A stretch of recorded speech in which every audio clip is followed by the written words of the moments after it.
Muy buenas tardes y bienvenidos de nuevo a todos y todas al oráculo de Delfos 700. En el último vídeo que grabamos hicimos una brevísima introducción a la corriente de la psicología transpersonal y vamos a continuar hoy hablando de uno de los temas que a mí personalmente más interesantes me resultan de dicha corriente, que es el trabajo de la sombra o el trabajo con la sombra. En psicología transpersonal también en otras corrientes, lo que pasa que en estas pues, se dedican a ello de una forma como muy especial o muy preferente. En psicología transpersonal, como digo, se le llama la sombra a la parte no aceptada de nosotros mismos.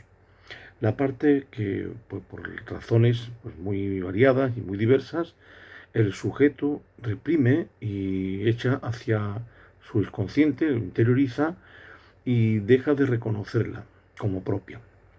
Digamos que todo aquello que cuando yo soy consciente o no, cuando yo tengo que elegir las cosas que me gustan o los rasgos personales que me gustan de míos y de los demás, hay cosas que no me gustan o que no tolero o que no soporto o que se me hacen muy cuesta arriba o incluso a veces muy despreciables.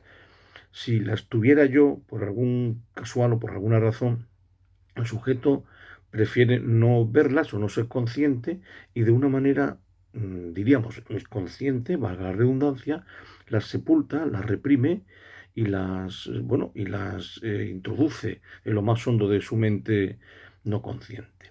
En este caso, esa parte está oculta y el sujeto, por definición, como su propio nombre indica, no tiene conciencia de que él tiene esas partes, esas dimensiones, esos rasgos, o de que él es así también, y por tanto eso, en primer lugar, hace que su autoconocimiento sea incompleto, pero también deteriora, aunque él no se dé cuenta, sus relaciones con los demás, porque de todas maneras esa imagen no es simplemente una idea, no es simplemente una, diríamos, una fotografía, un gusto, una creencia, es también material psíquico reprimido, es un conjunto de pulsiones y de energías que el sujeto no acepta en sí mismas y las tiene reprimidas. Todo eso forma parte de la sombra. La sombra, por tanto, es la parte de mí que yo no acepto, no la reconozco como mía y por tanto la sepulto, la oculto. Pero no la oculto conscientemente, porque entonces si yo fuera consciente de que la estoy escondiendo, no sería sombra, sería otra cosa, sería pues rasgos de mi personalidad que disimulo delante de los demás, o rasgos de mi personalidad que oculto por ganarme el reconocimiento ajeno o por ganarme el aplauso de los demás, etcétera. No, no es el caso. El sujeto no es consciente de que tiene ocultadas o reprimidas esas dimensiones de su personalidad y entonces eso puede interferir y puede de alguna manera estropear o puede viciar o contaminar algunas de sus relaciones sociales y afectivas porque esa energía que está reprimida está constantemente pugnando por salir. Eso supone detrás de un gasto energético muy grande, pero también supone que puede viciar en las relaciones con algunas personas porque el mecanismo más claro de sombra o de salida de la sombra es la proyección. Porque, claro, el sujeto puede intentar no ver, aunque sea de manera, como digo, automática, mecánica, inconsciente, esa parte de sí que no acepta, esa sombra, pero no puede eliminarla per se. O sea, la nada no existe. Nada se puede convertir en nada, sin más. Entonces lo que se hace ahí es como un desvío de esa energía. Y una de las maneras en las que el sujeto le da salida a esa sombra reprimida es la proyección. La proyección consiste en ver en otros eso que no acepto en mí.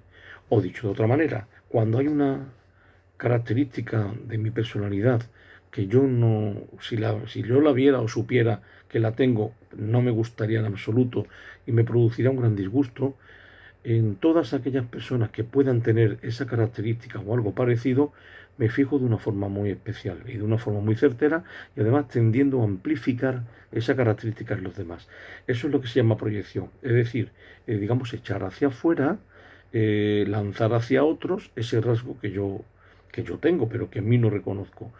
De hecho, esto es que en principio es una cosa pues no muy saludable o no muy ideal porque de hecho me puede separar de esas personas porque precisamente porque detesto esos rasgos, Eso hace que mi imagen de esa persona sea negativa y que pueda generar en mí pues una corriente de antipatía o una corriente de rechazo hacia esas personas.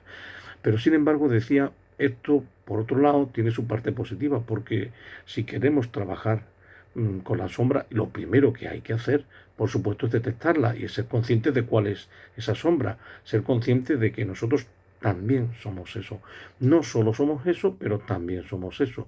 Entonces, el tener en cuenta que la proyección es un rasgo o un mecanismo de, digamos, de defensa contra la frustración por ser así o por tener eso, pues entonces cuando detectemos que hay cosas que nos molesten mucho, mucho, mucho de los demás, eso ya es una pista bastante clara o bastante nítida de que eso puede ser parte de nuestra sombra reprimida. Eh, Porque puede haber cosas que me disgusten así, o que no me agraden especialmente, o que simplemente no me generen a mí una dinámica de feeling o de atracción, pero cuando el rechazo es fuerte y desproporcionado, eso está significando algo. Eso tiene con toda seguridad una dosis respetable de proyección y por tanto es una pista para que comprendamos que eso que estoy detestando en los demás lo soy yo también. Para ilustrar lo que es la sombra y un poco el trabajo psicológico que se debe hacer con ella, hay un cuento antiguo de los hermanos Grimm, que era el cuento de una princesa, la hija de un rey, que estaba muy triste porque se le había caído su pelota al lago con la que estaba jugando y la había perdido, no la encontraba. Y entonces se le apareció un sapo, él decía que era un mago encantado y que si ella accedía a besarlo y a pasar una noche con él, el sapo le encontraría su pelota. Como la princesa estaba realmente triste y realmente compungida por haber perdido su pelota, accedió al trato con el sapo y el sapo efectivamente le encontró la pelota y se la devolvió. Pero cuando la princesa cogió al sapo y se lo puso al lado en su lecho para dormir con él y tuvo que ir a darle el beso en los labios, sintió una tremendísima repugnancia y se negó y dijo que no lo hacía. Entonces el sapo pues empezó a perseguirla constantemente, ¿no? De noche, de día y a todas horas, y constantemente le recordaba que le debía algo, que estaba en deuda con él, y que le debía un beso en los labios y una noche completa con él, y ella se negaba y decía que no, que era repulsivo y que no lo podía soportar, que aquello era superior a sus fuerzas. Entonces el sapo, ya realmente disgustado, acudió al rey y le contó lo que había pasado, se lo contó todo con pelo y señales. El rey llamó a su hija al orden y le dijo que por encima de todo, la palabra de una persona hay que cumplirla. Ella había hecho un trato con el sapo había cumplido su parte y la princesa debía cumplir la suya. Bueno, pues la princesa, haciendo de tripas corazón y aguantándose todo su asco, pues acercó sus labios a los del sapo y le dio un beso. Se durmió aguantando toda la repugnancia y por la mañana, cuando despertó, tenía a su lado a un príncipe. Un príncipe maravilloso, atractivo, elegante, buena persona, bla, bla, bla, bla. En fin, y toda la parafernalia, digamos, formato Walt Disney, ¿no? Por decirlo de alguna manera. Bien, más allá de los clichés estereotipados de princesas y príncipes y demás, que es otro debate en el que no vamos a entrar ahora, lo que sí es cierto es que el mensaje que transmite el cuento es que aquello que en principio más nos repugna deja de ser un problema cuando lo acogemos y cuando lo aceptamos. La única manera de poder crecer como persona y la única manera de poder superar o de poder convertir esos rasgos de nuestra personalidad que nos resultan despreciables o que nos resultan rechazables pasa por acogerlos, por abrazarlos, por bendecirlos y por aceptarlos como propios.